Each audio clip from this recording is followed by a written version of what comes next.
بسم الله الرحمن الرحيم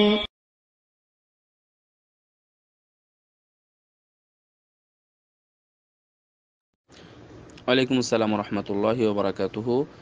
465 ভাই জানতে চেয়েছেন একটি বিষয়, যে জুমার দিনে একটা সময় আছে যে সময় দোয়া কবুল হয় এবং আল্লাহ রব্বুল আলমিন সেটা কবুল করেন।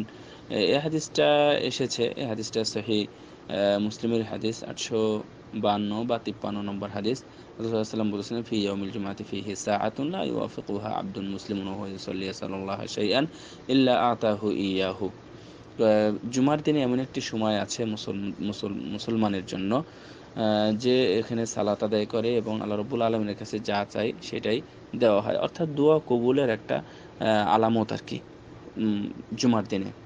এখন এই সময়টার বিষয়ে সহিহ মুসলিমে আরেকটি হাদিস আসছে, এবং হ্যাঁ, এটা সহিহ মুসলিমের মধ্যে আসছে আরেকটা হাদিস, যে এই সময়টা হলো যে ইমাম সাহেব খুতবা থেকে নিয়ে খুতবা শেষ করা পর্যন্ত এই সময়টা।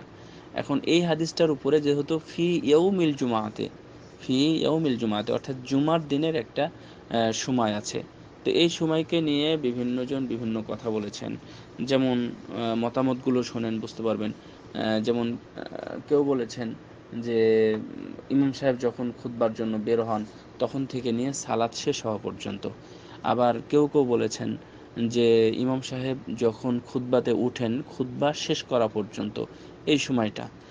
আবার কেউ কেউ বলেন যে না, ইমাম সাহেব অর্থাৎ খতিব সাহেব যখন বসেন এই বসার সময়টা।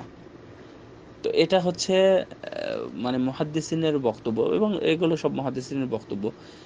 আর আর কেউ কেউ বলেছেন যে এটা হচ্ছে সূর্য ডুবার আগ মুহূর্তে। তো সূর্য ডুবার আগ মুহূর্তে এখানে দুইটা কথা আছে, অর্থাৎ এখানে প্লাস আছে। একটা হলো যে এই সময়টা হলো আসরের পরে, আর আরেকজন বলেছেন যে এই সময়টা হচ্ছে মাগরিবের পূর্বে অর্থাৎ সূর্যাস্তের পূর্বে। সুতরাং এখানে দুইটা সময়ের গুরুত্বের কারণে অনেকেই বলেছেন যে এই সময়টা হচ্ছে শেষের সময়, অর্থাৎ জুমার দিনের শেষের সময়। আবার কেউ কেউ বলেছেন যে জুমার দিনের পুরোটাই, যে কোনো সময় আল্লাহ রব্বুল আলামিন তার দোয়া কবুল করতে পারেন, কারণ জুমার দিনের মর্যাদা ভিন্ন এবং রাসূল সাল্লাল্লাহু আলাইহি ওয়াসাল্লামও এই দিনের মর্যাদা দিয়েছেন, এবং রাসূল সাল্লাল্লাহু আলাইহি ওয়াসাল্লাম বেশি বেশি করে দুরূদ পড়তে বলেছেন।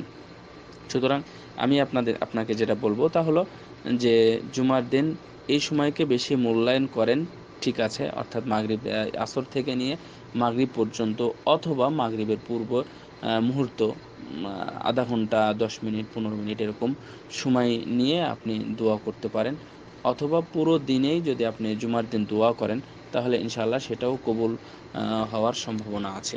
আল্লাহ যেন আমাদের তৌফিক দান করেন, আমিন।